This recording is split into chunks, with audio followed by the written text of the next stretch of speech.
Welcome back to the 127 Fit podcast. Today's guest is an artist, yogi, gypsy, and the founder of Secret Stash Yoga.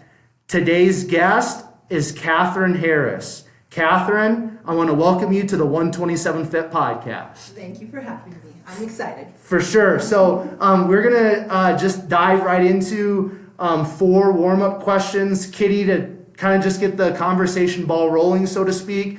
The first question that I have for you is, how do you start your day? Do you have like a specific morning routine or ritual that you like to stick to on most mornings? So, depending on most mornings, if I'm not in a rush to go somewhere or do something, my mornings consist of, I like to drink my coffee.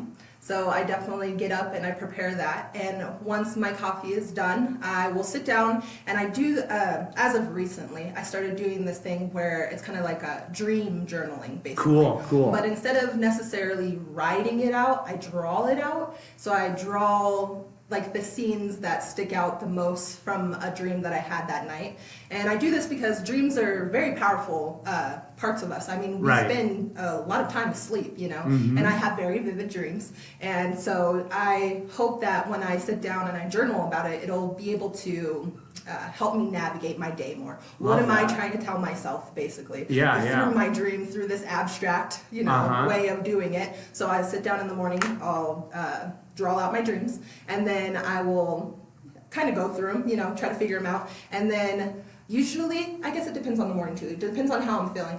There will be some type of movement, even if it's just a couple stretches, on the floor, a couple twists, lay down, forward folds, things like that. And then that's pretty much how my mornings go. Okay. I like it quiet. So no music on, no nothing happening. I like the silence in the morning before the day starts to get busy. So beautiful. Now, I know there was at least one other guest that I've had on the podcast that and there's probably more, but I know there's one for sure that kind of does this dream journaling. So have you found that this has kind of given you some clarity, or maybe just has awakened you to specific things that are important, or maybe like just the dreams kind of have spoken to you in a certain way since you've kind of started doing this journaling? Definitely. So I feel like it's kind of like when I think of it, it's kind of like getting triggered almost, when you're, and not triggered in a bad way, just triggered as in it's stirring up something emotional for you to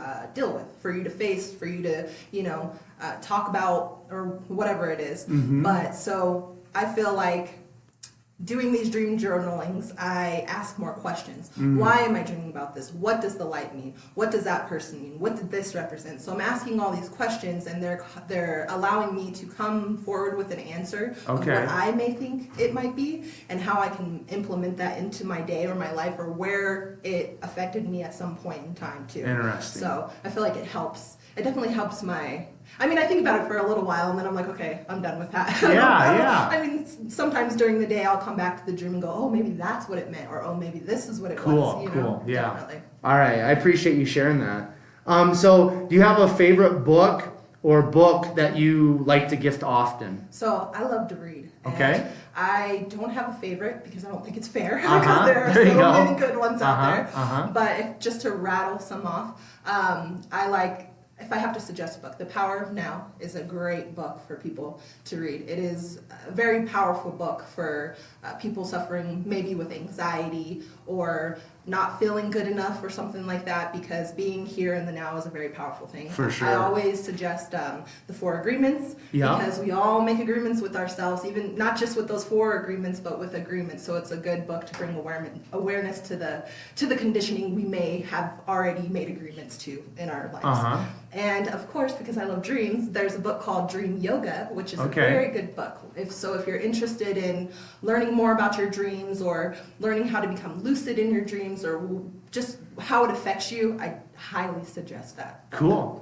Very good. All right. And if there's more than one with this next question, or the next 2 questions, please feel free to share. But do you have a favorite quote or mantra? And then something I've kind of been adding into this question over the last month or 2 is there could be maybe just a word that is very impactful in your life, or has been impactful. So is there a favorite quote, mantra, or word that you have? So I'm definitely all about just the word, because I start to think about quotes, and that can take me down a rabbit hole. Yeah, me too. Thoughts, yeah. You know? So definitely my mantra is gratitude. It's thank you. So before I go to sleep at night, I thank God, my higher source, for everything that they've given me. When I wake up in the morning, I thank them for waking me up, for waking my family up, my brothers, my nephews, So gratitude is definitely the mantra that I hold on to throughout the day, because I mean, the day can get tough, but as long as you take a second and you're like, well, it could be worse, so thank you for what I have. So I definitely hold on to mine. Love that. And actually, I do, part of my morning routine is like I write out just some different things. Some of them are I am statements, but one of the things I write out every morning is just simply thank you. I write out thank you 5 times, and it just kind of, like I wake up and I go into, some prayer, just thanking God for the day and some of the things in my life. But then I go into kind of like my writing, and I just write out the word again 5 times, thank you. And that just kind of, I'm trying to really condition my heart, my soul, my mind, my thoughts to be in that state of gratitude, because it's super powerful. So just, if you don't mind, Kitty, for just a moment here, just expound on the importance of human beings living and being in gratitude. So, I mean, being in gratitude is making space for other things to happen. I feel like when you are thankful for something, it leaves room for joyful things, good things to happen. Right. You're not attaching, good or bad statements to things. You're just thankful for what is. It is that. It is what it is. That's a computer. This is the chair. You know what I mean? Instead of attaching, oh, that's an expensive computer, oh, that's a really nice chair. Just get rid of all the describing words for it. Yeah. Just be thankful for what it is. So I feel like when people are able to be thankful for those things, or just wherever they're at, because it could be 10 times worse. And you might be in a situation where it is really bad, but be thankful that you're not dead, or it could be, a lot worse. Right, and I feel right. like by being thankful, you're opening yourself up to receiving better too. I definitely do. So like if you are in a sucky situation and you're not happy, be thankful for that situation and watch the doors open for the things that you want to happen, because you're content and you're, grateful for what you have. Right. People are always constantly reaching for more and, want this, want that, or it's bad when it goes this way. Just sit in where you're at now. Cool. Definitely. Do you believe that if you're open to it, every situation, every circumstance in life is an opportunity to learn? Yes. Oh yeah. Okay, oh, yeah. cool. I feel like every hour somebody learns something Right, new. yeah, Definitely. yeah. And there are so many people in the world that are so good at different things. I'm not good at what you're good at, and you're not good at what I'm good at. For sure. So everybody has their own thing, their own niche, and we're all here to exchange with one another. So I might not, become pro like you, but I'm glad to have learned something from you. Right, yeah, yeah. So yeah, definitely. Cool. Yeah, because that's something that I really try to focus on in my life, is like whether it's a positive situation or a negative situation or something in between, I'm really trying to focus on, okay, whatever this situation is presenting me right now, what can I take away from it? What can I learn from it? Because I believe today is preparation for tomorrow. Right. So there are things that I personally need to learn today, I need to experience today, and if I take all of that in, if I'm open to that, then that's really going to prepare me for what life is going to have for me tomorrow and in the future. So Definitely. so that's cool. We're definitely in alignment with that. Now, on the final question, Kitty, in regards to the kind of the warm-up questions, do you have a favorite or most listened to podcast? So I enjoy listening to your podcast, Cool. for sure. Thank you. And then it's not a podcast, it's YouTube, but it Okay. is kind of like he directly talks to the people, you know what I mean? So I feel like it's kind of like podcast. Yeah, for sure. His name is Phil Good. Okay. So it's Philip, so Phil, and then Good, Good. He picks certain themes or topics that he's experiencing, where he feels like the collective is experiencing, and he explains it in his own words. And I feel like the way he explains things is amazing. I feel like his choice of words, just how he chooses to weave it together, is like, whoa, that's what I was thinking, but you're able to say it, basically. Yeah. And then I also like, it's called The Beginner's Mind. Okay. by Shut Up and Yoga. Okay. So it's a podcast about all things yoga-ish, but they're fairly new. I'm not quite sure how many episodes they have out, but they do talk about kind of controversial topics regarding yoga. So like racism and yoga, unionizing yoga, certain out there kind of topics that are geared towards yoga, things cool, like that. cool, But I yeah. find it very interesting, and there's a lot of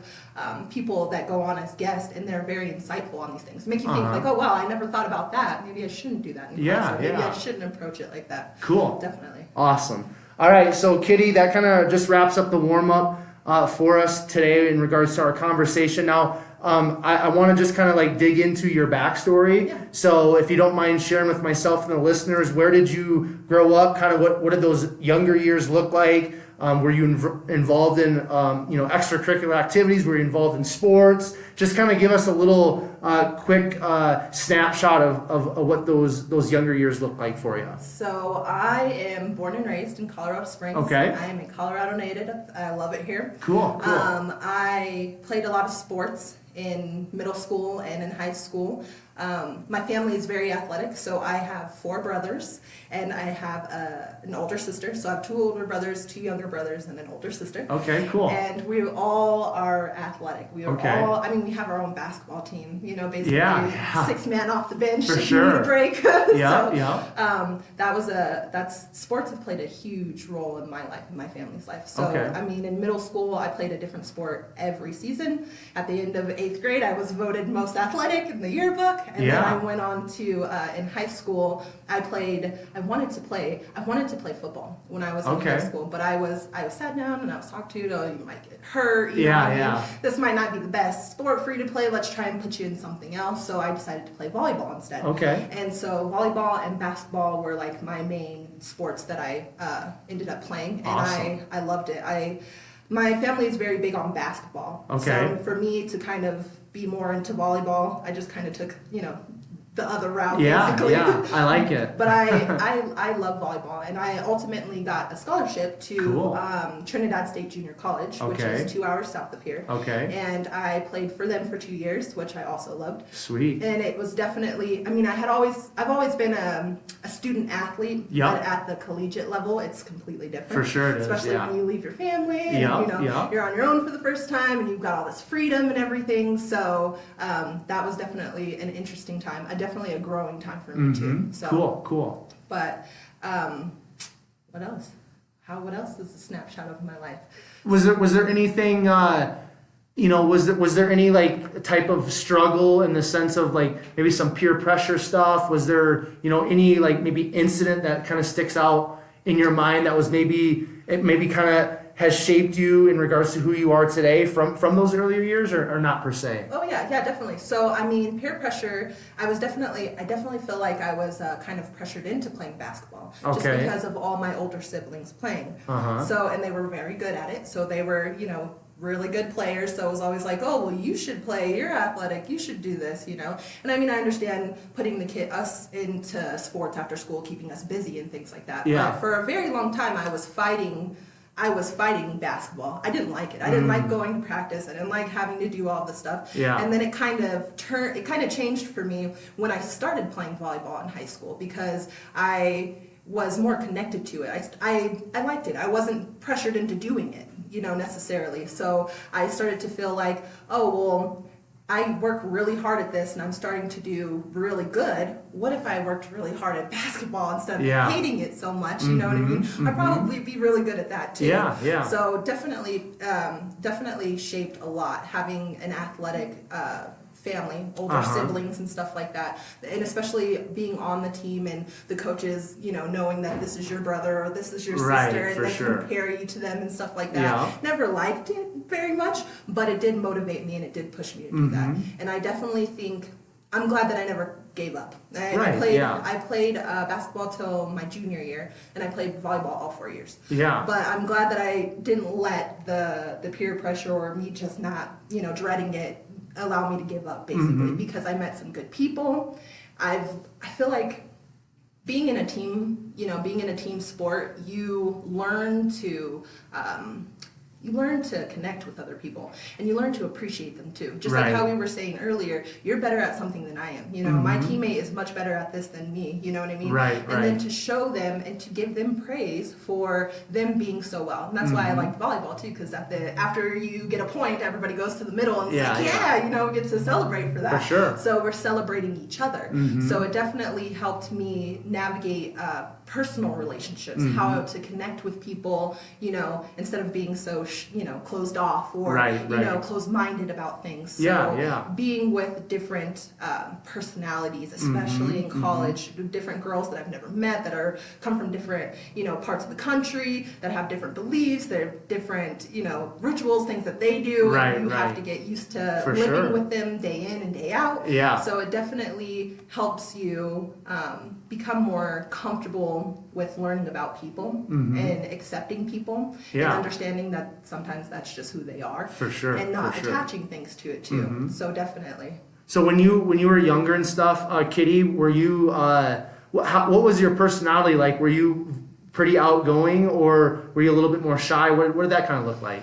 You know, I think I've always been outgoing. I think I've always been an outgoing person, but I'm a very introverted person too at the same time. In high school, I did keep to myself a lot. I had friends and everything, but I didn't necessarily go out and party in high school and do any of that stuff. I read a lot of books. Yeah, that's cool. That's so good. I developed more of a relationship with wanting to learn things, basically, versus with people. So I feel like sports was kind of like forcing me to have that connection with people, because I'm sure if it was up to me, I would probably have not have done that. I'm definitely like to keep to myself. But in middle school, I was always creative too. So I was always making things for people. So whenever there was a birthday or a holiday, you can expect something handmade from me. Cool, so I always enjoyed doing that. I was definitely shy though too at the same time. I do remember being in high school and like during basketball, you know, the jump at the beginning. I was supposed to be the person that jumped, but I would get such bad anxiety and I'd get so nervous about being in front of a crowd that I'd be like, Coach, I can't be the first person on the court. You know what I mean? I can't do that. So I was shy. I was definitely shy, and I definitely started to get over that as I went into college and I started to realize, people got other things going on. No one's paying attention to you. Right, that's a great people perspective. All the thoughts that you tell yourself, no, everybody's got their own things going on. For sure. Now, in regards to yourself, in comparison to the rest of your siblings and stuff, kind of like where you're at, kind of like today and stuff. I mean, are you kind of like the one that's kind of like gone off and kind of done her own thing, and everybody else is kind of traditional, or are there some other siblings that are kind of like doing their own thing? What does that kind of look like in regards to kind of like your path compared to your siblings? So my path compared to my siblings, I feel like we're all creative, but we all have taken different paths. Definitely. My brothers are definitely more traditional. They've got my older brothers went to college and everything. They've got their jobs, they've got the wives, the kids, things like that. My sister also went to college. She played for the University of Wyoming. She played basketball there. Cool. So, hence the basketball. She works in social work. So she does stuff with kids and everything. It's awesome. a little bit more, I guess that's traditional, but it is helping, definitely. And my two younger brothers are in the military, so Air Force and Army. So they definitely, they love their jobs. They love what they do. So that's definitely different for me. So I feel like there's a lot of us, and there's a lot of different options, and I feel like I might be the one. I might be the one that has enough balls to take the chance, to take the risk for it, you know. I am definitely out there. I am definitely a lot more friendlier, you know, although they will talk to people, you know, but I definitely am the one, I want to go to the events, I want to network, I want to do all these things. So when we compare each other, I definitely am the green sheep, the brighter sheep of them, the most unique maybe. The one that's not, I feel like I'm willing to dare, what is that? That's a quote too, right? If I dare to do it, do so, you know, willingly or something like that. I'm not afraid to take the risk, basically. Cool. Okay, good. Okay, so we're gonna kind of come back to all that, because that sounds like it's contrasting to kind of like who you were when you're younger. Oh, yeah. But I kind of want to. So you went off to college. You played volleyball for a couple years. Mm-hmm. Did you like end up transferring out of the junior college and then like completing your degree, or kind of what did that look like? So I went to work towards my degree, and ultimately I've got my AA in psychology with a minor in art and education. Okay. I did want to go play more. I want to say it was Alaska in Anchorage. Oh, they wow. were looking at me for a little bit, but I wasn't sure really what I wanted to do. Yeah, College was definitely a discovery time for me, for sure. I mean, my first year in college was very stressful. I was a full-time student athlete, and I had 12 to 16 credit hours. I had friends, we traveled a lot. You know, I was balancing so much of this stuff, but I had no inner balance, you know? So I was becoming very high strung. I was becoming very anxious. I started to suffer from insomnia. My depression got really bad.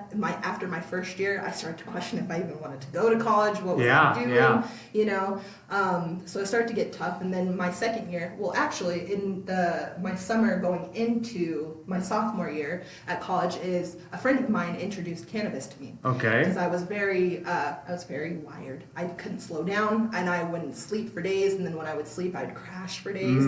So I had a friend suggest it to me, and they're like, well, why don't you try this for your insomnia? And this was during the summer, so it wasn't in school. You get that little time before, you know, preseason starts and everything. So I was like, okay, I'll try this. Why not? You know, I didn't know anything about it. I knew that it was illegal. I could get in so much trouble if I got caught with it, and that it was a mind-altering substance. So my mind state might not be the same, you know? So I began a bedtime ritual, basically. So what that means is at night I would take my stuff and I would go down the street to his friend's house, which I'm very thankful that she lived down the street. So I didn't have to drive anywhere, didn't have to go. I could literally just walk around the corner and then come back. So I'd go, I'd partake, and then I'd come back home. And this was between the hours of between like 11 o'clock at night and 1 in the morning. Okay. Everybody's sleeping. I don't have to talk to anybody. I don't have to interact on this mind-altering substance. Right. I'm going to be at home. I'm not going anywhere, you know. I should be safe. And the results that I'm waiting for is sleep. So it's not like I'm trying to do anything on this. Right. And it worked. It did. Best sleep that I had. I felt relaxed.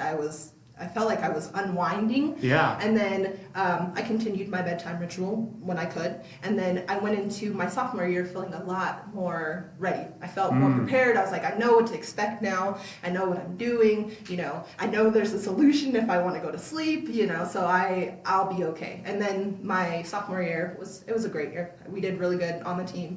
Our team did really well. And then going in after that, so what was it, my sophomore year, the end of my sophomore year, I got into a car accident and I fractured my wrist. And that's about the time that the school was looking at me too. And you know, if you become hurt, you're injured, you're not a commodity necessarily. They look at the people that are not injured because that could be an issue later on in the future. For sure. So I believe they kind of started looking in a different direction. So I just decided, I was like, well, I'm going to come home and I will either go to school up here, UCCS or something like that, or put to use my degree that I have now. And that's basically what I did. So I came back and I began working as a youth program assistant. So basically working with kids on Fort Carson at the Child Development Center.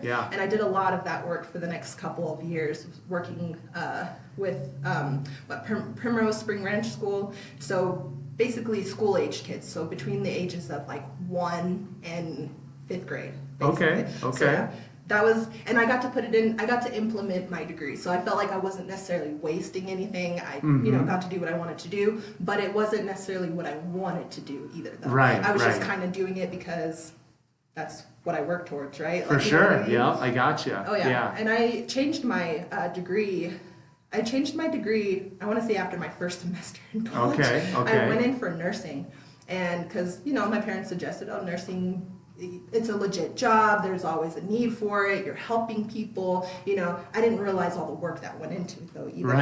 So and then you're taking care of a person. That's a big responsibility. For sure it is. And I realized I don't want that responsibility necessarily. So I decided to change my major, and that's why I went into psychology, which I'm very happy that I did though too. Definitely.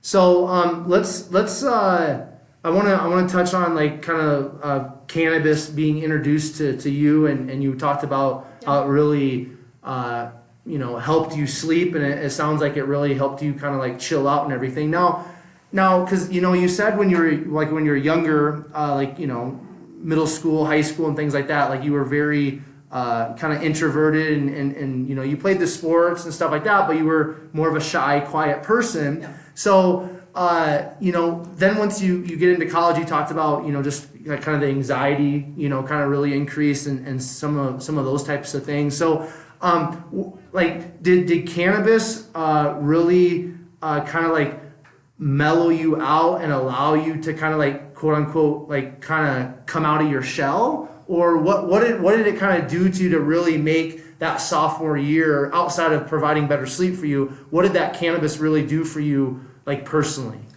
I feel like personally it helped, it brought a lot of different people into my life.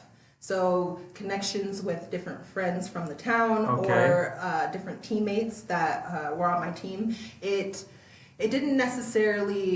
Cannabis didn't necessarily bring me out of my shell.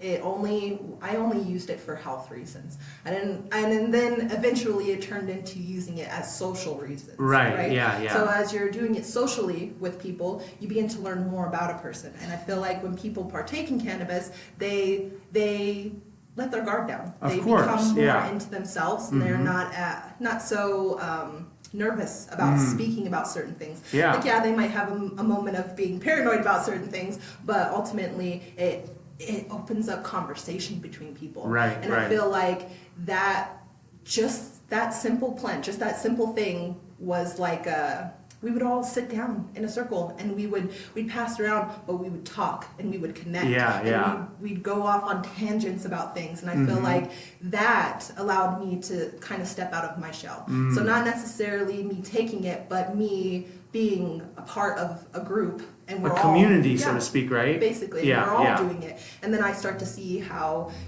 what's going on in somebody else's life, and this isn't so hard, you know what I mean? It's not so hard to share who I am, or do this, or be open about it. And yes, along the way you start to learn about judgment and things like that, which you deal with, For sure. But I definitely think that it helped me want to get to know people more too. Get to know people on a more authentic level. I know it's a mind-altering substance, but I mean, it is what kind of mind-altering is going on, really, So I feel like it opened the door for communication, and that's part of the reason why I do what I do now too. Because it's safe. I felt like it was a safe place. We made this our whole little tribe, basically, our whole little safe cone space where you could be whoever you wanted to be with your group of people, with no judgment and nothing going on. So I felt like it helped me with that. And I mean, of course, there were still aspects of, scared of, I'm not going to go up to everybody at school and be like, hey, you want to hang out with me and go smoke? No. Don't do that with everybody, just with specific people. And it definitely allowed me to let my guard down too. So for me to be more authentic and speak truthfully and everything too. So I think that I was shy about things in high school or in middle school, and as I started to get older in college, I started to realize that it was okay to be you, even if that's quiet, or if you're loud, or if you're not. It's okay to basically be whoever you want to be, because everybody is themselves, and they're worried about them, and you can be worried about you. Yeah. Okay, so for any listeners out there that don't know what cannabis is, can you just in kind of simple layman's terms, share with us, including myself, like what cannabis is? Because like we live in Colorado, so there's and we, most people that are gonna be listening to this understand like the cannabis industry is like just exploding like crazy, and there's all kinds of different things. You got like CBD, and there's just all this different stuff out there, right? So like what is cannabis, and then like is there a difference between cannabis and some of the other options that are out there that people are using, like people are putting like CBD like on their skin, or they're ingesting it. So is there a difference between cannabis, CBD? What is that difference? what is cannabis? Yeah. Just kind of give us a quick little Rundown. simple Yeah. rundown of all of that, if you wouldn't mind. So cannabis is a plant. Okay. It is simply a plant that grows from the ground, just Uh-huh. like tomatoes or anything else. Right. It is a highly cultivated plant, and it has medicinal properties to it. And it has been used for generations, for years in different cultures. Right, I right. mean, in Hinduism, Lord Shiva, if you know deities and things like that, he's supposed to be involved with cannabis. There's a drink called bong, Okay. basically, that includes that. But that's just an example that it's been around, and it's in different cultures, and people use it for different things. Cannabis has a lot of different components to it, and it affects our body. It affects everybody's body in differently. So you know what I mean? What works for me might not work for you, and what works for him might not work for her.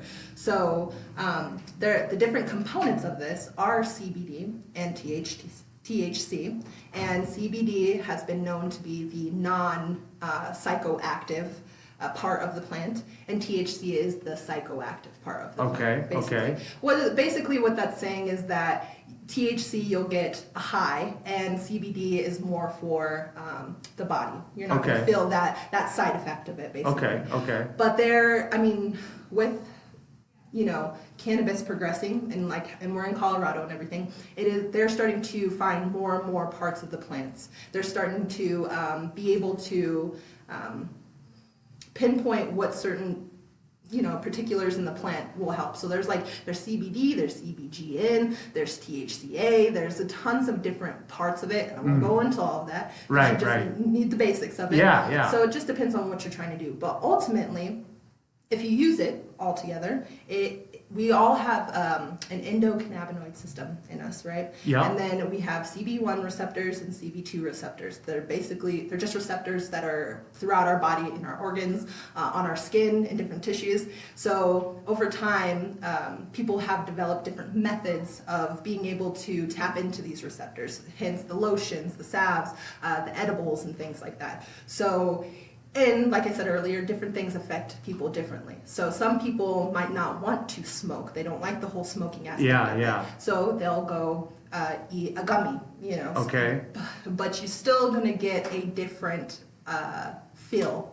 But it's up to everybody to cultivate their own relationship with it too. So I can sit up here and talk about all the stuff that works for me, but doesn't mean it's going to work for you necessarily. That's great. But there are different options. There are so many different options out there now that you can try it without necessarily being afraid to try it. Right. So you can put it on your skin now if you don't necessarily want to ingest it and see if that even does anything. And if it does something for you, maybe you'll want to take the next step and ingest it. Right. And it's all about, and you microdose. So it's all about the amount you choose to put in your body too, which people should be very mindful of. There are some people that, can do a lot of MGs, and other people that can't do a lot, so it's up to everybody to kind of get to know it, but it's nothing scary. It's nothing, I feel like it's gotten a bad rap for certain people, and certain people use it for recreational purposes, but there are people out there that use it for medicinal purposes,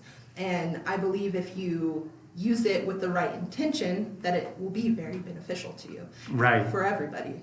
So cannabis it's definitely growing. It's not slowing down anytime soon, and I do think it is a great alternative, a more organic alternative for people that are looking for that help besides taking, pills or, a man-made substance or something like that. Yeah. But if that works for you, then use that, you know what I mean? Okay, you have to use what works for you in your body, So just to make sure I'm on the same page, so cannabis has THC in it, which if you partake in cannabis, then you're going to get high, right? Right. Okay. Right. And then CBD doesn't have THC, right. And that's kind of more of what we people kind of in health, wellness, all that. They're right. Ingesting the CBD, or they're using it to put on their skin, things like that. Right. And I forgot to mention, so THC comes from, there are different types of cannabis plant. Oh, so okay. there's hemp.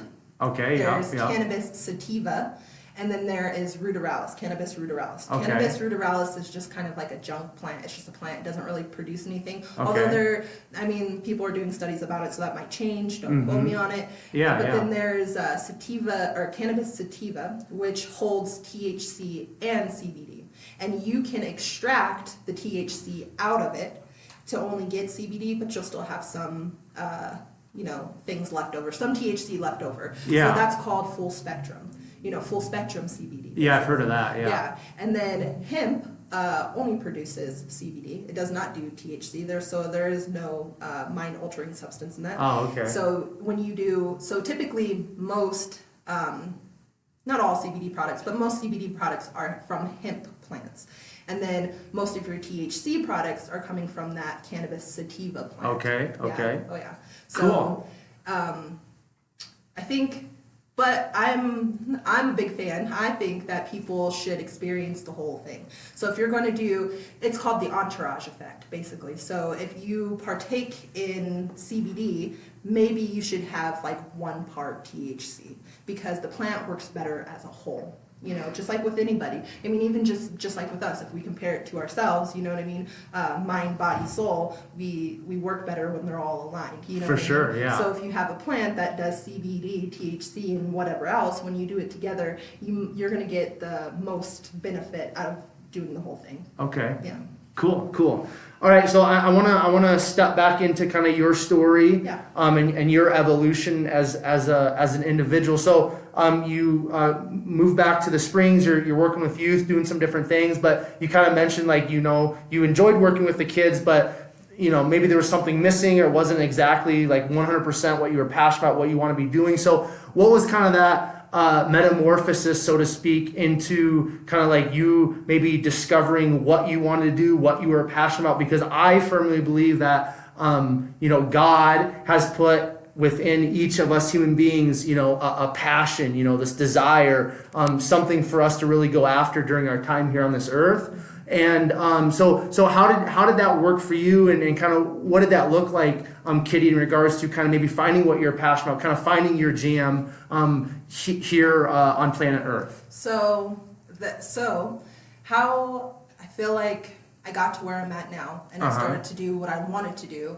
was, so after college ended, I was working. I probably had 2 jobs all the time. Just to, stay above water.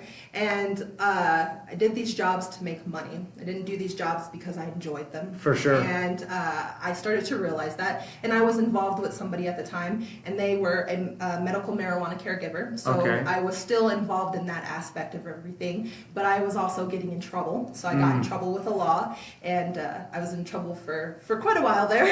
Yeah. And I had to adhere to certain rules and policies, which also made me have to change the way I do things. And because of that, because of me getting in trouble, actually, I began to look for other outlets too. So I began to, like I said, I was always creative. Art was always a big thing to me. Yeah. I started to dive deeper into that. I started to, I felt like I was in pain. I didn't like where I was at. So I would channel that and put it into my art, basically. And my art was my safe place. So if I was stressed out or something was going on, when I sat down with my brush and my paint, I was no longer there, So I began to start to build confidence with my painting and my art and stuff like that. And then one day I had the crazy idea of, well, I wonder if I can get my art hung up somewhere. I wonder if somebody would be interested in that, So I went to a coffee shop and I asked the person behind the counter if I could talk to somebody about their pictures on their wall, and I felt really silly doing that too. Because then I started to question myself. I was like, well, is this a job? Can you make money doing this? You know what I mean? Right. Or is this just a hobby that I'm taking a little too far? So there was a lot of self-doubt when it came to my expression in my art, and doubting myself and my abilities to do these things. Now, I was just dabbling in it, but then a couple years back, in 2015, I believe, that was a hard year for me, basically. So I ended a very unhealthy relationship. I lost a friend to suicide, and I was just coming to terms with everything that was happening in my life because I was so unhappy. Yeah, yeah. And then after the loss of my friend, I decided, you kind of have a wake up call. Life is too short. Absolutely. To not be doing the things that you want to do. And what's the worst that can happen? I fail, and then I choose a different direction. That's the worst that can happen. So I basically, after all of that had happened, I decided, you know what? I'm going to do what I want to do.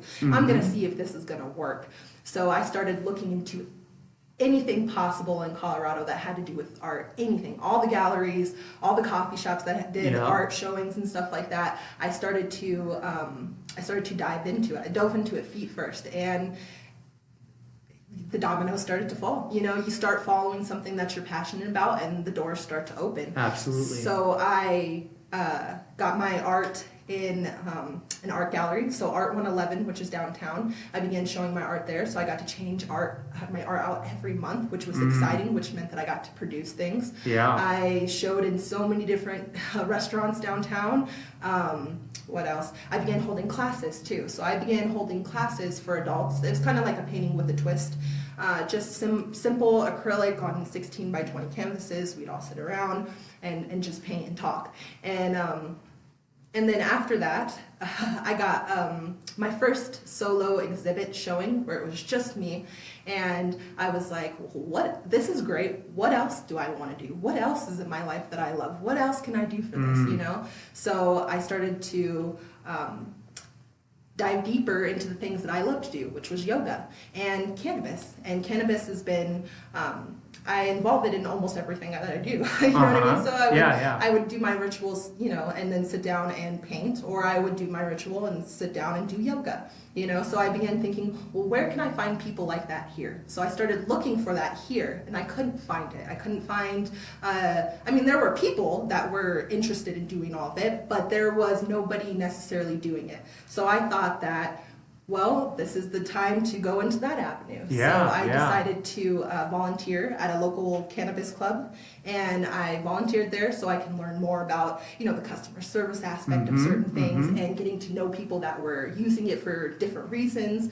And the cannabis club also held space for me to hold classes. So I began holding canvas and cannabis, and it was one of the only. I like that. Yeah, it was one of the only places in town that offered an alternative to drinking, and you can come and sit and paint. And it was doing so well, and people were so responsive to it. And I was like, wow, this is great. I didn't think anybody was, I didn't think it would succeed necessarily.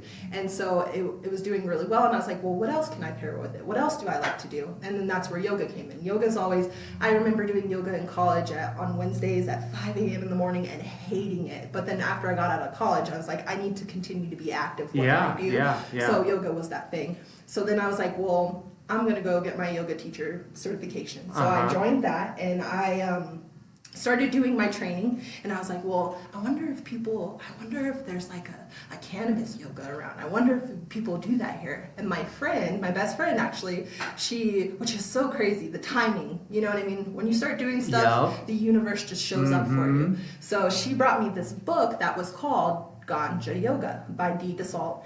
And she was like, look, this is exactly what you're trying to do. And I was thinking to myself, well, thank God it's already out there and I don't have to do it. You know what I mean? I could just go get it and bring it back. And that was what I was going to do. And that was the plan. So I did my teacher training. And even though I wasn't necessarily comfortable with teaching it, I didn't have enough confidence to do it, I started hiring other yoga instructors to hold classes. So I would coordinate their schedules, and we'd set everything up, and they'd hold classes.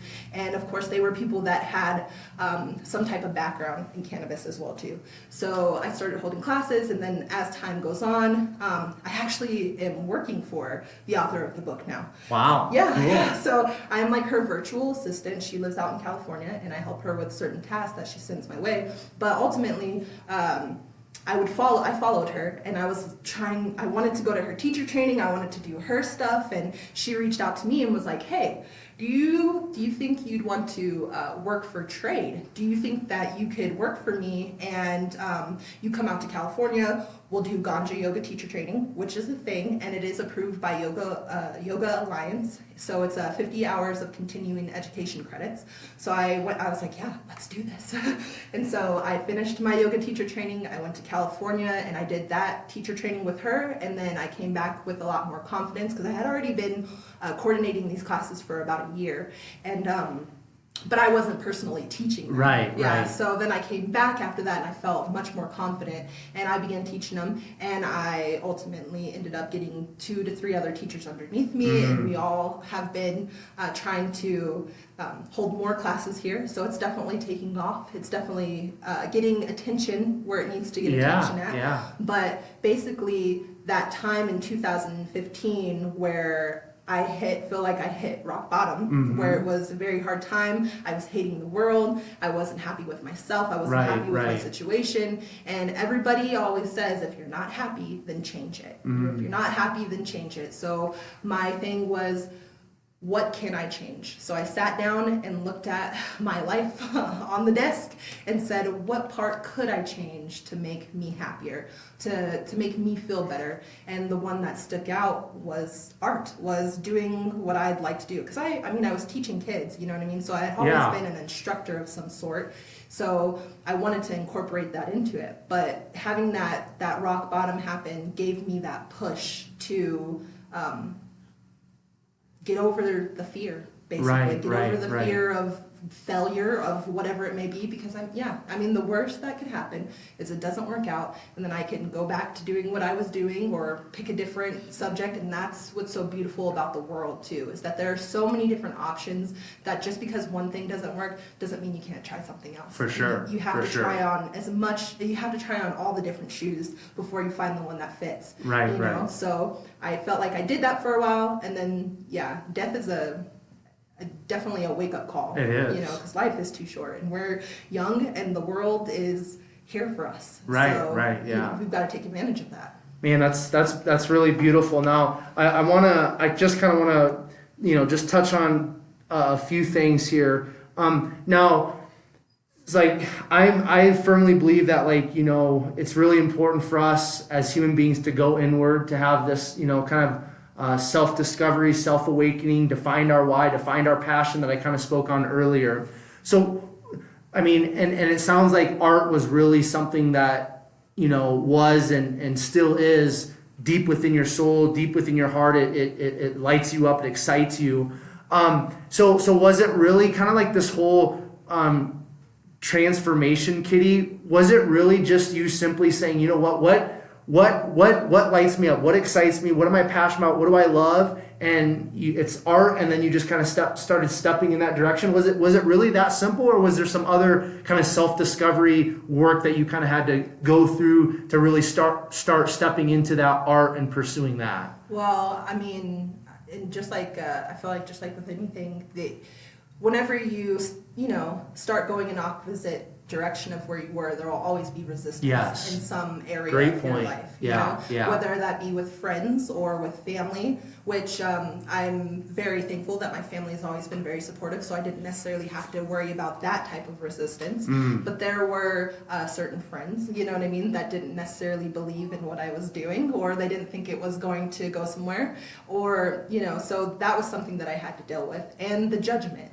Judgment is a huge thing, and I think that was something that I'm going inwards and this is what I want to do, but there were parts of it where, you take steps back because of the judgment, because of the fear, because you're unsure of what it is, so, but you can't let those things stop you though. So I may have had a moment, I may have had, maybe like a couple weeks where I felt like that, but you're either all in or you're not, you know what I mean? So I let those things affect me. And then you gauge where you're at. You gauge how you feel when certain things are happening. So if I felt much better when I was doing art or this aspect of whatever I was doing versus the one before, I think that judgment or losing friends or something not somebody not being very nice or something like that is worth it.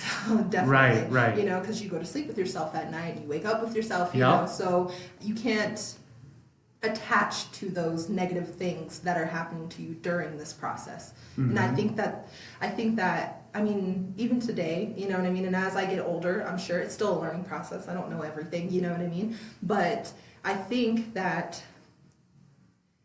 let it happen, let the resistance happen, feel it, you know what I mean? You can just, you know, don't fight it necessarily. Let it stir up what it's stirring up and confront it, sit with it, and then let it go. You can you can either make your decision based out of fear, or you can make your decision based out of love, knowing that you love to do this, or you're fearful of whatever it is. So I think no matter what, anybody is gonna, you know, when you decide to awaken to your purpose or whatever you choose to do, you're always gonna feel a pushback somewhere, you know, wherever that may be. There will always be one. You just have to not let it get you down. Don't stay stuck in it. Basically. Right. So fear is something that you know, I believe is a very powerful force in our world and our universe. And from my perspective, fear is, for the most part, a figment of our imagination. Yeah. A lot of times, I believe, because I've struggled with anxiety, you know, from a very young age, and I've come to realize that, you know, fear and anxiety, which there's a lot of correlation between anxiety and fear, and things like that. But, you know, the fear and the anxiety, a lot of that, again, is a figment of our imagination. It's looking, you know, kind of into the future and getting anxious about things that could happen. Right. Or, like, you know, you keep bringing up the word judgment. And I think a lot of times we as human beings, especially in our culture and our country, we're so worried about what others are going to think about us and all that. That stirs up that's like, you know, feeds into fear and the anxiety and all that. So just kind of from your perspective, your point of view, Kitty, you know, anxiety and fear, do you believe that a lot of that is just a lot of made up kind of like things of our imagination, or do you have a different perspective on that? No, I definitely think it's something that we put on ourselves. It's a weight that we give ourselves to carry, basically. I think that fear comes from a lot of different things that may have happened to us, but we're the person that's holding on to the fear, basically. Yeah. And I feel like fear is a very big umbrella that covers judgment and insecurity and certain other things underneath it, worrying too much about the future or the past. But I think that fear can be very easily overcome too, depending on what it is. I mean, everybody's story is a little different, but I mean, if you want it bad enough, you know what I mean? I don't think fear is going to stop you. I think that people, and it's just like with anxiety, I kind of mentioned this earlier, you have to start rewiring your brain. Amen. Yeah. To okay, well, I'm having anxiety, but I'm excited. So my anxiety is excitement. It's not scared. You know what I mean? It's not worriedness. You know, oh, I'm experiencing fear. No, that fear is excitement, because you don't know what's going to happen next, but you might be worried about it, but you're excited about it. You have to start training yourself to respond to these things differently. Right. Yeah. And I feel like fear, it's just a veil. It's just the thing standing between you and what you really want to do. I like that. And I feel like the more people make themselves uncomfortable, the more they step into that fear, the more they'll start to realize, what am I so afraid of? Yeah. What was I making up? Yeah, Because, it's a mirage. Yeah, It's a mirage. That when you decide and purpose in your heart, like, you know, I'm afraid of this, and I don't want to do this, and I have this anxiety and all that. If you step into that, a lot of people like to say, if you lean into that, that's where you break through that and you realize, hey, like, this is just a figment of my imagination. This is just a mirage. Like, this really isn't here. That judgment, that fear, that anxiety, it's not there. Right. But you have to be willing to step into that, lean into that. You have to be willing to break through that. And that's where I believe a lot of us and a lot of people, we stay, like you said, I love that word, stuck. and then we just kind of live these, boring, dull, normal lives, and we die, and there's nothing really left. Nobody remembers us because we live these average lives. But it's like, to get unstuck, you have to be willing to step into the fear. You have to be willing to step into the anxiety. You have to be willing to step into the uncomfortable. Right. And that's where I found in my life breakthrough happens. Yeah. And once you break through, then you gain that confidence, and you just become, that more powerful, greater version of yourself. Would you agree? Oh yeah, definitely. And then you start to realize, once you take that first step and you break through your first fearful situation, Yeah. you start to realize where you're making decisions based out of fear in every other aspect of your life. Yeah. And you're like, well, wait, maybe I'm not really enjoying that because I'm in a fearful state. Right, Or, I'm making things up about this person or whatever it is, or about yourself, for that matter.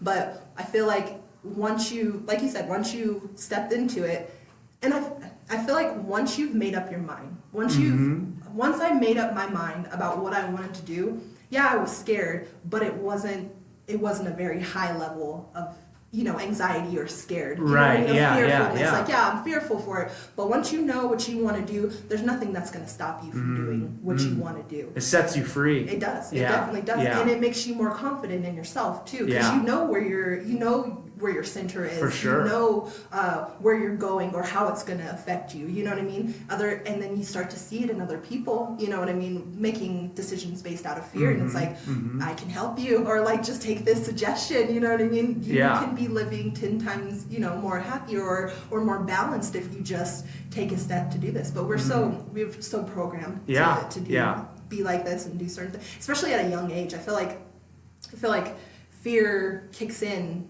really young, because kids are, yes, they're constantly on the go and they may not think about things, you know what I mean, but they're absorbing everything. Absolutely. And they're listening and they're seeing things, and I feel like if you get that fear early on, it'll stick with you, unless an adult or somebody else kind of shows them or tells them or talks to them about it.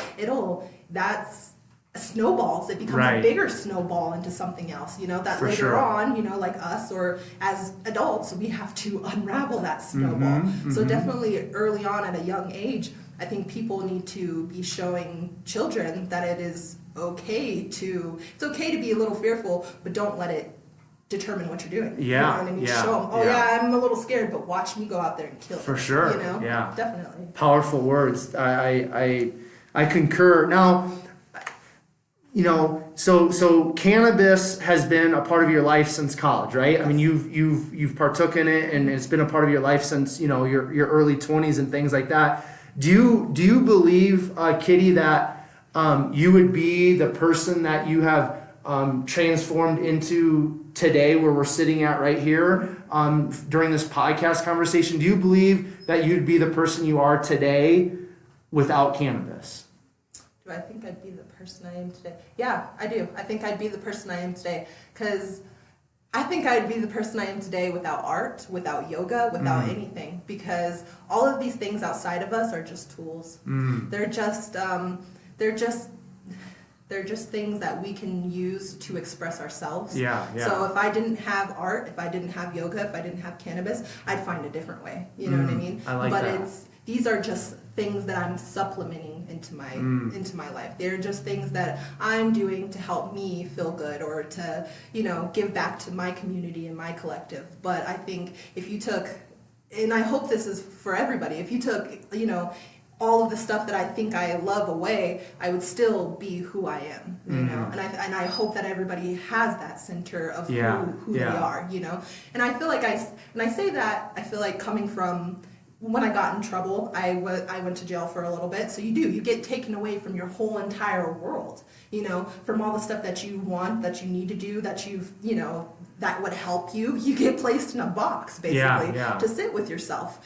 And how is that going to affect you? Are you going to be bitter? Are you going to be angry? Are you going to be this? Are you going to be wanting? Are you going to be all that stuff? Who are you still? And I feel like over time I've been able to sit with myself, and I understand that, all of these things are just here for us. So right. they're not here. They're here. Yeah, they're here for us, not we put the energy into them, you know. So definitely, yeah, I definitely think I would still be. I like that. So if there's one word that you would use to describe who you are, what would that one word be? Batman. Batman. I like it. Yeah, you got the Batman uniform on today. I like it. It's good. You think about it too. I say Batman because everybody has an alter ego. Everybody has a superhero. You know what I mean? Yeah. Kitty might be my superhero and Katherine might be my secret identity. I like that. You know? And everybody kind of has that. You know, it's up to us to take that superhero and help the world. You know what I mean? And help everybody around us. And I use that as an example because that's what superheroes do. You know, they're there for their people. They're not in it for anything else. They're not in it for the money. They're not in it for the fame. They're not in it for any of that. They simply see that these people are people, and if I can help them in any way that I can, I'm going to choose to do so. So cool. I say that Batman. I love it. I love it. So good. Okay, so I want to touch on this a little bit. Yeah. This is another word that I found on your personal Instagram that you must describe yourself as, and that's gypsy. So unpack that. What does that word mean to you, and just kind of like share with us kind of your perspective on that. So gypsy to me is a person that it's like a free soul. You know? Yeah. Your home is not where your house is. Your home is where your heart is. And you take your heart with you wherever you go. I like that. It's good. That's a good quote right there. I guess it is, huh? Yeah. But I feel like a gypsy is somebody that spreads love, basically, you know, is there to help. I mean, if you think of a gypsy back in the old days, they were supposed to be like witches, you know, things like that, of that kind of nature. But if you think about it, basically all they were doing was trying to help people help themselves too. I feel like a gypsy is somebody that is free-spirited, that goes wherever the wind may blows, and wherever they land, they ultimately are helping those people around them. Cool.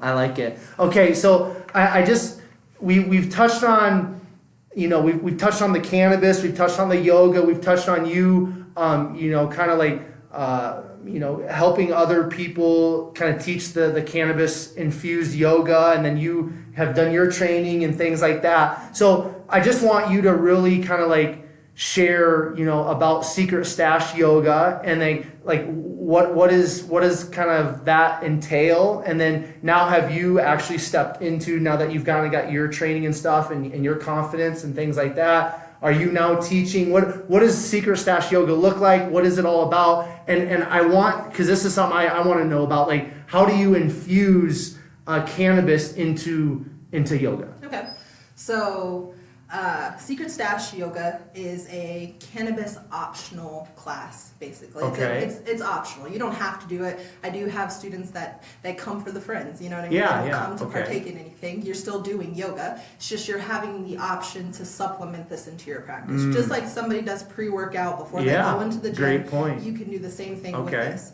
So with Secret Stash Yoga, I'm hoping to hold and create a safe space for people to explore cannabis, you know?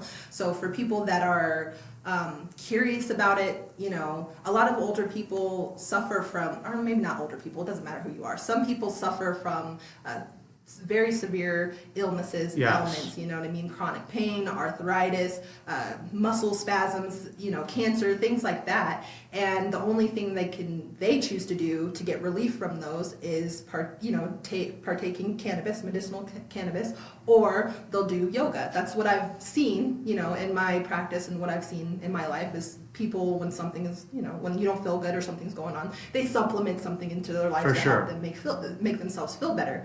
So with Secret Stash Yoga, it's all of that combined. It's a safe place for you to come and supplement into your practice and get closer to yourself. And we are here to help educate you, to help guide you, to give you our opinions on things, suggestions, tips, things that we may know. Now, in no way, shape, or form am I a doctor, a nurse, and I'm not giving any type of medical advice. Right. All I am doing is explaining to them product, you know what I mean? Explaining to them what it is, how it could affect you, what you could possibly do to keep track of these things, or, you know, just suggestions, opinions, stories that I've heard. But with Secret Stash Yoga, I'm hoping, and I'm, you know, as years go on and as I pour into it, I want it to get bigger. We're holding workshops, you know what I mean, where we'll specifically talk about one aspect of the plant and how that combines with an aspect of yoga. Yeah. You know, and yoga is not, when people hear yoga, they think of asana. They think of the postures and the poses and the working out.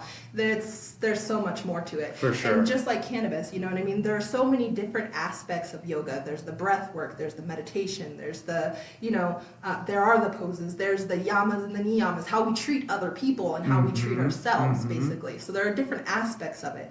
And I am hoping to share all of this with everybody so they have an alternative way, if they choose to incorporate these things into their life, to use a different tool for balance in some type of manner. Because there are a lot more people out there that are just like me and looking for, you know, for stuff like this. And I'm hoping to bring it back here to Colorado Springs. And so far we have, like I said, I've been coordinating classes since 2017. And at the beginning of this year, I gained the confidence to start teaching myself. Yeah, so I began teaching my own classes every Sunday.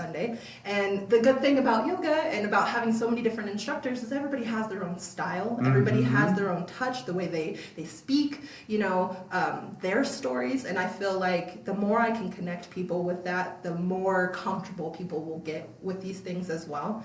And so with this yoga journey and with infusing cannabis into it, I'm hoping that people will become more open-minded to supplementing something into their health. You know what I mean? And it doesn't have to be cannabis. It could be your pre-workout, or it could be, you know, your vitamin D pill, or whatever it is. You know what I mean? Whatever you choose to put in your body, as long as you put it in with intention, it is 10 times more powerful. And that's what I'm hoping through all of our classes, that we're, you know, put it with intention. You don't have to do this necessarily, but whatever you're choosing to do, just be mindful about it.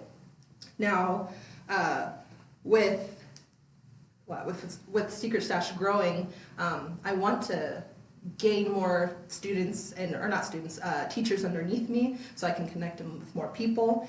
And I'm hoping to speak more, so do more of these type of speaking events to bring more people, bring more awareness to this topic, especially here. You know what I mean? Colorado Springs, it's Colorado, but I mean, there are different cities. It's the conservative capital of Colorado. I mean, I get it. There are military bases. It's the Olympic City. You know what I mean? But I mean, even some of these things can be debated as if they're performance enhancing drugs. Right. You know what I mean? For so sure.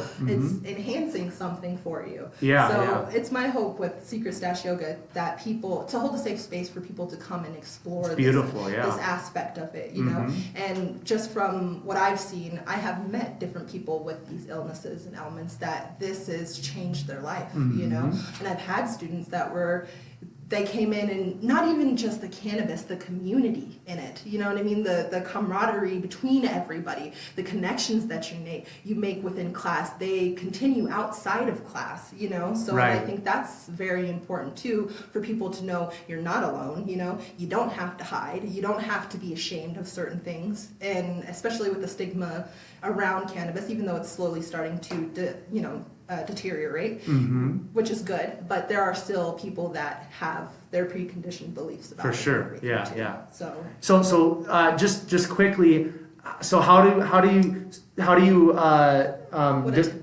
you work cannabis into the environment for the class? So a typical class, it depends on the teacher too.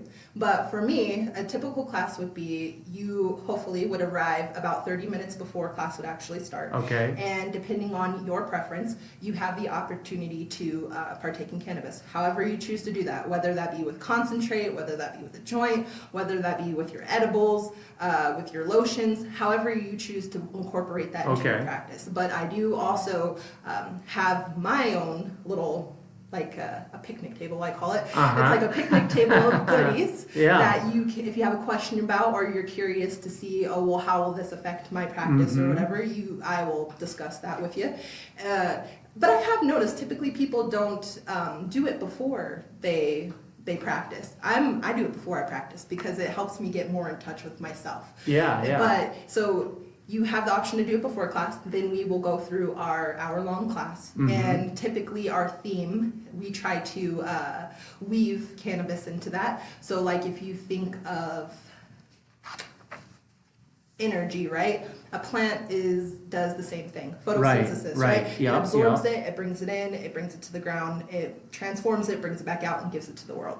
We do the exact same thing. We absorb the stuff around us, we take it in, internalize, then we bring it back out and we show it to the world. So our themes, we try to connect it to show you that everything is kind of interconnected. If you choose to have it like that, be mindful of that. We do our hour-long practice. We do have some students that before Savasana, so the last pose, corpse pose where you lay down for the 5 to 10 minutes, we do have some students that will smoke or do whatever they do beforehand just to get into that meditation deeper. But then after class is done, we have a community, like a ganja circle, a community circle. We'll all sit around in a circle, and then we will either discuss the theme of the class that we just talked about at the beginning of class and how they felt or how that made them feel during their practice, or we'll talk about whatever's going on in their day, whatever they feel like the need to talk about at that time too. It's a safe space for them to discuss things. So, and it is a good place to ask for questions, ask tips, you know what I mean? Oh, what about this? So our ganja circle at the end is really a community circle for everybody to kind of, hopefully, whatever they brought into their practice, they can take out and integrate into the world and into our group too. So that's kind of what a typical class looks like. Cool. And the class pace kind of depends on the teacher. So you have power vinyasa, gentle, you know what I mean? It just kind of depends on the person. Typically, Ganja yoga is much slower. It's much more mindful. It's not a very powerful workout unless it states that in the description. But it is great for beginners. It's great for people to unwind with too. Beautiful. I love that. Now we're gonna kind of start wrapping things up. I've got just two more things I want to touch on. The first thing, Kitty, is there anything that I haven't asked you or we haven't covered or talked about that you would really like to leave with the listeners, or something that's really burning inside of you that you just kind of want to share and put out into the world? I guess if I had like a last statement to share with the world is we are our biggest critic.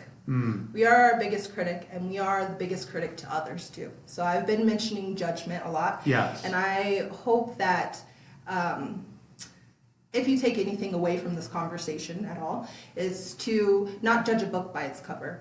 You get a lot of people that partake in cannabis, and you think that they're a stoner. You think that they're lazy, or you think whatever belief you may have around this plant specifically. I invite you to release that judgment. I invite you to go look something up. Go to an event. Go to a class. Go hang out with a friend or something that does it. I invite you to change your perspective on how you're choosing to look at this plant, because we are all just people, and we're all just choosing the tools outside of us that the world has presented. And I think that we shouldn't be so judgmental of each other. Right. So I definitely encourage people to go smoke a joint. Go do it. Go try it out. I love it, man. That's got to be like one of the best closing statements ever there. But so go smoke a joint. I love it, man. That's so good. That is the quote of the conversation right there. So the last question that I have for you, Kitty, is what sets your soul on fire? What sets my soul on fire? My collective sets my soul. My collective sets my soul on fire because I'm a part of this collective, so that's always great. But it is a great reminder, especially when I'm feeling down, that everybody is so gifted and so talented, and we're all putting it into this world, and we're choosing to express ourselves through art and music and podcasting and cooking, whatever it may be. And I think that's a beautiful thing. So my collective definitely sets my soul on fire and is part of the reason why I want to keep continuing to do what I do. Too. Yeah. I'm definitely passionate about it and learning about people and their stories and sharing mine as well. Absolutely. So with that, I just want to thank you, Kitty, for sharing your story today. I thank you for your transparency and talking about cannabis and all the things, because when I reach out to you, it's like, man, I don't know. I want to learn. You know what I mean? And I have, I definitely have, preconceived notions towards cannabis and all that type of stuff. That at some time I'll have to work through and things like that. So thank you for sharing your story. Yeah. Thank you for sharing your passion and your collective and everything that you have going on in your life. Now, if my listeners want to reach out to you, if they're here in the Colorado Springs or kind of in the area, if they want to try one of your classes, if they want to release that judgment and smoke a joint with you, safe space, for sure, the safe space. Where can people reach out to you? Where can they find out more about kind of like what you've got going on in your life? So you can find Secret Stash Yoga on Facebook and Instagram at Secret Stash Yoga. Perfect. Or you can definitely head over to the website, which has a lot more information on it, like blogs, press release, a lot more things related to it versus, Instagram, Facebook, social media. So, and the website is just secretstashyoga.com. Perfect. All right. So with that, listeners, I just want to thank you again very much for your listening ears. I greatly appreciate you hanging out with Kitty and myself. I know you have learned some things. You've gained great value through Kitty sharing her passion, her story. If you want to find out more about myself and the guests that I'm bringing on to the 127 Fit podcast, you can find me on Instagram, and that is at 127 Fitness. Facebook is at Quentin Vars. And for some of you out there that are on LinkedIn, you can just type in Quentin Vars. I'm also on LinkedIn. That's another great tool to connect.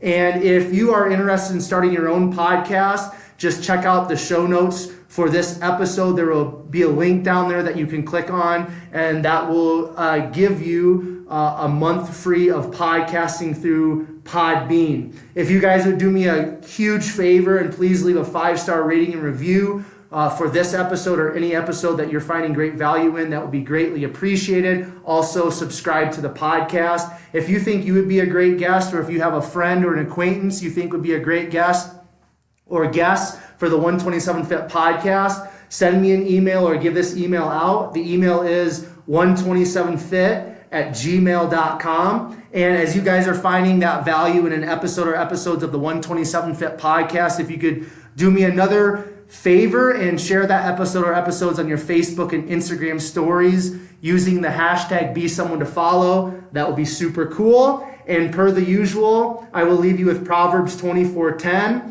which states, "If you faint in the day of adversity, your strength is small." This time until next time, I will catch you guys later.